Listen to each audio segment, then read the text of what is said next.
So I mentioned in my other short that my belt on my mower broke, and you can see right there the pulley with no belt on it. And I'm about 7 hours into this mower, so not thrilled about that, but here's the belt you need right there, numbers on there. This is for the Z330M. It's also for a number of other models. So if you want to know how this goes, how this goes on, which is what we're going to do here, strangely they put it at the bottom underneath the seat. So there's the direction right there. It tells you, what the pattern is for it.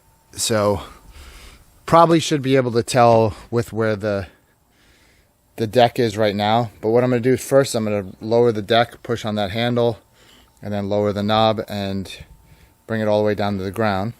So I'm sitting down, push on that. Then over here, I'm going to lower this. And so we're going to 1.25.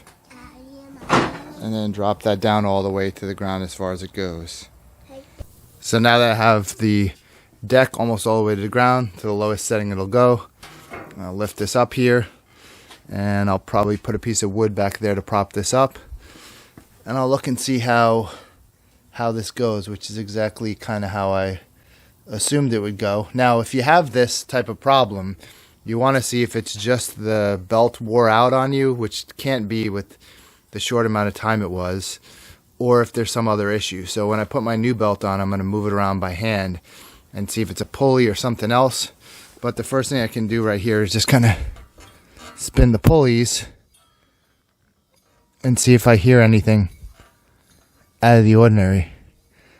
And I don't know if that's the middle one, obviously, and each of the two sides.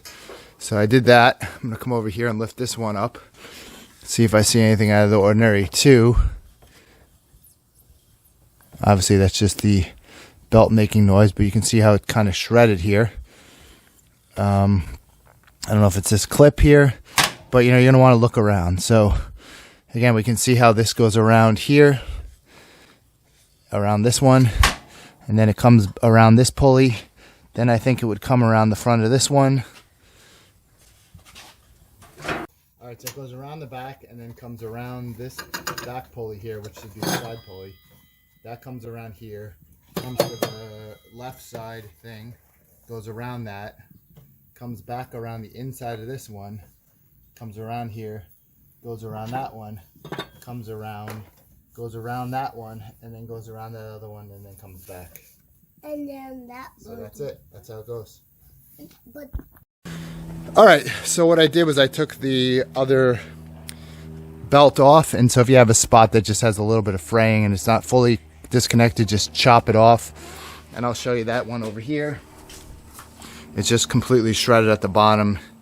Here's the little pieces right here. So what I had to do here was disconnect this spring here to this pulley. Okay, and then the other thing that was important to do is get a 15 millimeter, or it says 3/8 inch ratchet, and take this little guide here. Might be hard to see, but this guide here, take this off, and then underneath there's another bolt to put a wrench underneath, one on top. Loosen this about 90% of the way. I actually had to take mine all the way off. Pull this bolt, pull this off, and then route this on here, and then put that back on. So it goes around the back like in a circle in the motor part, comes to the front to this pulley over here, comes around underneath here through this pulley, comes around the front, goes to the next idler pulley on the inside, comes around that, comes to the middle blade right here, and the V should always be facing, the V shape, not the flat part. The V shape should always be facing the inside part. And then from there, you come around here and then go all the way over to the second outer one right here, and then that circles around there, around that part, and then goes on the inside of this third idler pulley right here, and then that goes back to the mower. So that's it. And then once that's done, make sure that you tighten back this bolt back here, which I did, but I'm just going to show you. Just put down there, tighten that back up. And then you'll need to take this spring, pull this back. As you can see, that then puts that at the direction where it's supposed to be, more that way. But when this spring is off, it releases tension and gives you more space to do this. So once you put this back on, which is a nice tight pull here, and I probably use 2 hands when I put the camera down, put that back around here, should be good to go. So that's it. Once I put everything back the way it was supposed to be, everything runs great. I just rode the mower for another half hour or so. Everything is going good. Any questions, ask below, give a thumbs up, and I hope I earn you as a subscriber. Check you out in the next video.